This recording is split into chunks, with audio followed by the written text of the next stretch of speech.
Hi there, welcome to another King's Daily, and we're in Psalm 127 today, coming towards the end of the book of Psalms now, and Psalm 127 is part of the Song of Ascents, these 15 Psalms from Psalm 120 that were sung as people journeyed towards Jerusalem to worship God, to make their way up to the temple, to gather together, to sacrifice and so on, and so these were songs of pilgrimage, songs of walking, marching, journeying, and sung on the way, maybe in families and groups together, and as they journeyed up to the Temple Mount, ascending the hill of the Lord.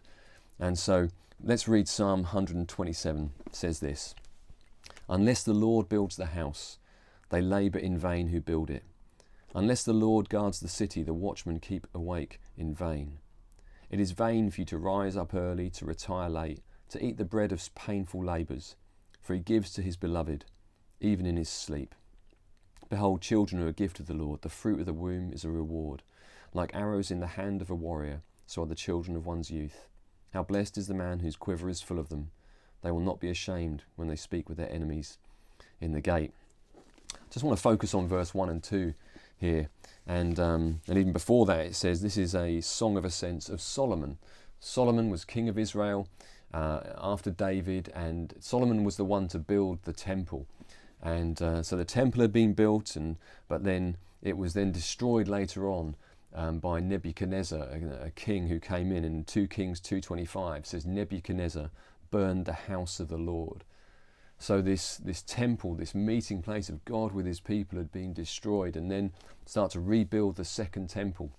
And so it's like they're taking the words of Solomon here and applying it to this second temple, the rebuilding of it, recognizing that without God in the picture, that it's in vain. We can get up early, we can go to bed late, we can work hard, but without God, it's in vain. And 3 times we get that it's futile, that it's empty in these verses, 3 times.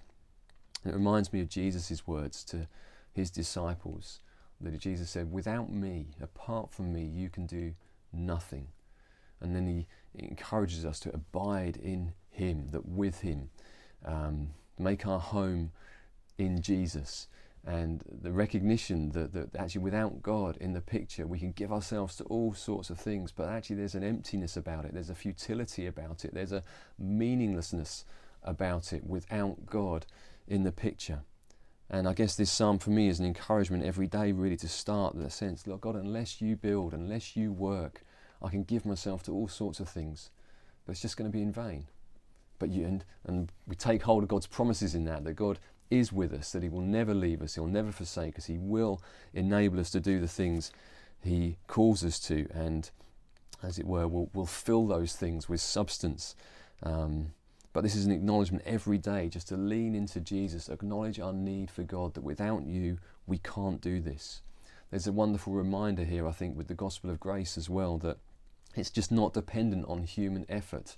It's not about me trying to ascend to God in my own works and my being good enough and so on, but actually it's about celebrating the fact that God has come to us in our weakness, in our mess. Jesus comes into that and rescues us out from it. That's the good news of the gospel. And it's important that we do give ourselves to the work of God. We do give ourselves to the things God called us to. We do work hard, but we don't do it for acceptance of God. We don't do it for God to love us. We don't do it to get to God, but we do it from that place of acceptance, of love, of knowing the amazing grace of God and the love of God in our lives. And he says here that he gives to his beloved even in his sleep, or some translation will be he gives sleep to his beloved. There's a picture of God's grace to us, but also one who's trusting God's grace, who's sleeping peacefully. And this sense of while we rest, even God is working. While we rest, that we are receiving even good things from God as we sleep. There's a reminder of when we sleep that we're not in control. We're not the one sustaining the universe. We're not the one. All things do not depend on me or you. We're not in control. Eugene Peterson, who captures things often so well, he says this about sleep. He says the Hebrew evening morning sequence. In other words, that the Hebrew day, the Jewish day, started in the evening, and then morning, then afternoon, And so it wasn't sort of start the day in the morning, but start the day in the evening. You go to bed, you go to sleep. And he says here that conditions us to the rhythms of grace. We go to sleep and God begins his work. We wake and are called out to participate in God's creative actions. We respond in faith, in work, but always grace is previous and primary. We wake into a world we didn't make, into a salvation that we didn't earn. Listen to that again. We wake into a world we didn't make, into a salvation we didn't earn. That's a good place to start each day, recognizing that as we wake up. We've been asleep, we're not in control, we wake up, God's working, God's at work, God will build his house. Jesus said, I will build my church, and then we give ourselves to the things of God from that place, starting each day, leaning into Jesus, acknowledging without God it's in vain, it's futile, crying out to God for his help, and then giving ourselves to love one another, to serve one another, and giving ourselves to walk in the ways that God calls us to.